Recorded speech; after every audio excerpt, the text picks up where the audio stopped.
GST নামে রাজ্য থেকে 20,000 কোটি টাকা কেটে নিয়ে যাচ্ছে কেন্দ্র। ধনধান্য অডিটোরিয়ামে শিল্পপতিদের মঞ্চ থেকেই কেন্দ্রের বিরুদ্ধে সুর চড়িয়েছেন মুখ্যমন্ত্রী মমতা বন্দ্যোপাধ্যায়। মঞ্চে উপস্থিত রাজ্যের প্রাক্তন অর্থমন্ত্রী তথা মুখ্য পরামর্শদাতা অমিত মিত্রের সিদ্ধান্তে প্রকাশ্যেই সমালোচনাও করেছেন মমতা বন্দ্যোপাধ্যায়। বিজনেস কনক্লেভে কেন্দ্রকে আক্রমণ করে মুখ্যমন্ত্রী বলেছেন, জিএসটি আশায় আখেরে ক্ষতি হয়েছে। আগেও বারবার সরব হয়েছেন। এবার তিনি বলেছেন, এখন আর রাজ্যের নিজস্ব কর নেই, দেশে একটাই কর জিএসটি চালু হয়েছে। জিএসটি যখন এসেছিল তখন সবাই ভেবেছিল রাজ্যের ভালো হবে। এরপরেই অমিত মিত্রর দিকে আঙুল দেখিয়ে তিনি বলেছেন, ইনি ওই সময় বলেছিলেন অভিন্ন কর কাঠামো এলে ভালো হবে। এখন ওনাকেই ব্যাখ্যা দিতে হবে কেন জিএসটির উপরেও টাকা কাটা হচ্ছে, 20,000 কোটি টাকা কেটে নেওয়া হচ্ছে, এর উত্তর দিতে হবে। অমিত মিত্রের সমালোচনার পর ভাষণ থামিয়ে অমিত মিত্রের উত্তরের জন্য অপেক্ষা করেন মমতা বন্দ্যোপাধ্যায়। এরপর অমিত মিত্র বলেন, সংসদে কেন্দ্র জানিয়েছে জিএসটি তে 2 লাখ কোটি টাকা প্রতারণা হয়েছে। তাকে থামিয়ে মুখ্যমন্ত্রী বলেছেন, 2 লাখ না, আসলে কত লাখ ক্ষতি হয়েছে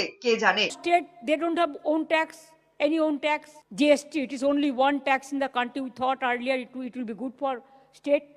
And it is Amit Mitra who advised me to support it. And now he has to clarify me that why they are cutting up all the money from the GST also.